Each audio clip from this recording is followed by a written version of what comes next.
Meron na pong paalaala itong mga congressman at mga prosecutor kay Vice President Sara Duterte. Isa dito na paalaala ni Congressman Jinky Luistro. Okay? Napaghandaan ang kaso. Okay? Dahil kasi kung mapapansin natin, nasa Europe at mahaba-haba na ang kanyang oras doon. Pero itong trial na papalapit para sa kanyang kinakaharap na problema sa article of impeachment ay dapat daw hinaharap ng pangalawang Pangulo. Advantage of this due process na ibinibigay sa kanya in the impeachment process, no? So I think it is really for them to take advantage of this opportunity upang pag-aralan at ilatag ang kanilang ebidensya about the allegations of misuse of confidential funds. Ayan, no? So malinaw ang paalaala ng prosecutor na si Jinky Luistro ng lalawigan ng Batangas. Paghandaan, harapin. Kasi napapansin nga po ng marami na masyadong mahaba na yung kanyang oras doon sa Netherlands. Kahit na kanyang ama yung kanyang tinutulungan doon, pero siya po ay Vice President. Sabi nga ni Congressman Defensor, isa sa mga prosecutors, na hindi na nagagawa ni Sara ang kanyang trabaho bilang pangalawang Pangulo. Siya ay elected Vice President. Marami ring trabaho kung tutuusin, maraming dapat gawin ng Vice President kung tatrabaho. Pero bakit nga daw siya ay masyadong matagal sa Europe? Na parang pinababayaan niya ang kanyang tungkulin dito. Paalaala lang naman yan. Okay? At doon naman ho sa issue ng impeachment, ang sinasabi ngayon, itong mga prosecutor, ay paghandaan niya. Huwag niyang ibaliwala ito. Ang sinasabi nga ni Congressman Luistro, yung isa sa mga article of impeachment na graft in corruption, may kaugnayan sa intelligence fund. Okay, napakabigat na kaso nun. Dahil hindi nga malinaw kung saan napunta ang pera. Kaya dapat daw paghandaan.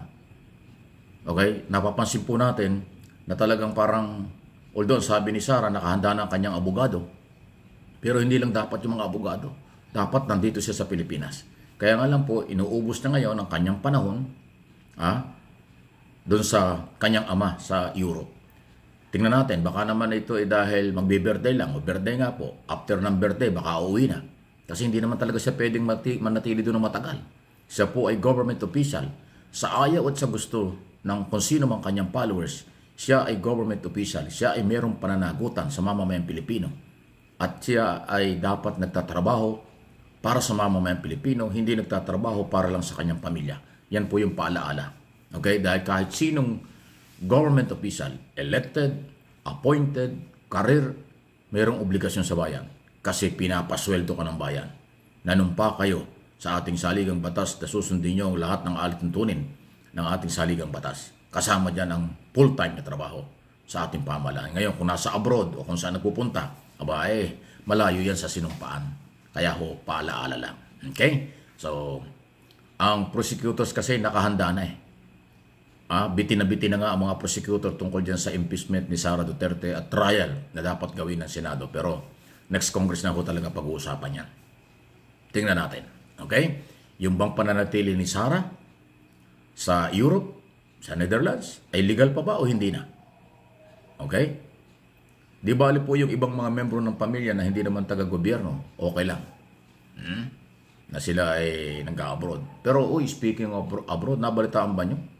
15 o 16 na bansa ang pupuntahan daw ni Pulong Duterte, yung anak ni Digong Duterte na si Pulong, congressman ng 1st District. Isa pa yun. Na-extend nadagdagan yung kanyang travel authority. Dati Netherlands lang at Amerika yata ang kanyang pupuntahan. Ngayon ay 16 na mga bansa. Ano yun? Para sa inyo. Ibig sabihin si Pulong ay hindi makampanya sa kanyang 1st District sa Davao. Mananalo dyan si ganyan, hindi siya makampanya. Parang walang kalaban si Nograles.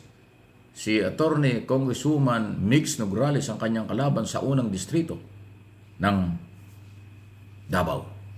At si Pulong kung di makakapampanya dahil nag-abroad, maapekto hindi ng kampanya ang kandidatura ng kanyang amang nakakulong ngayon dahil tumatakbong mayor. So kasi dun sa travel authority na ibinigay ng Kongreso, ganun pong karaming mga bansa. Sa Middle East, hindi yata kasama Middle East, sa buong Europe, parang iikutin niya Tapos Amerika, Cambodia, Korea pa yata, kung saan mga bansa, hindi ko alam kung ano meron.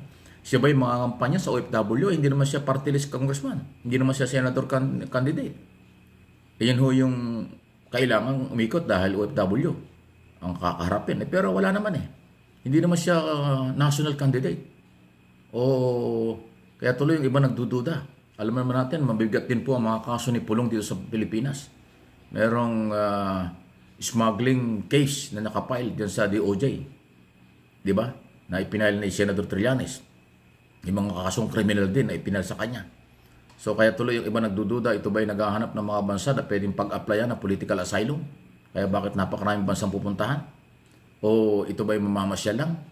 O ano ba talaga ang layunin? Ang tanong dito, sana yan ay sariling pera ang gamitin kasi kung people's money, dahil mayroong travel authority, mukhang hindi tama. Siguro naman hindi papayagan ng Kongreso na gumamit ng pera ng bayan yung kanyang pagbiyahe sa 16 o 15 mga bansa. Parang doon sa kanyang travel authority, babalik yata siya sa May 10, 2 days before election, sa Mayo. Wow. Kung gagawin ni Pulong Duterte, palagi ko gagawin niya kasi hindi naman niya yung travel authority na ganun karaming bansa pupuntahan kung hindi naman kailangan. So, yun po. Mukhang mahilig silang mag-travel ngayon. Ano kaya meron? Kaya nagdududa yung iba na baka nagtatago na ng kayamanan, baka naghahanap na ng bansang pwedeng mag-apply ng political asylum kasi may mga kaso sila eh. At hindi biro ang kailang mga kaso. Mabibigat ang kaso tungkol sa illegal drugs, ito si Pulong at iba pa.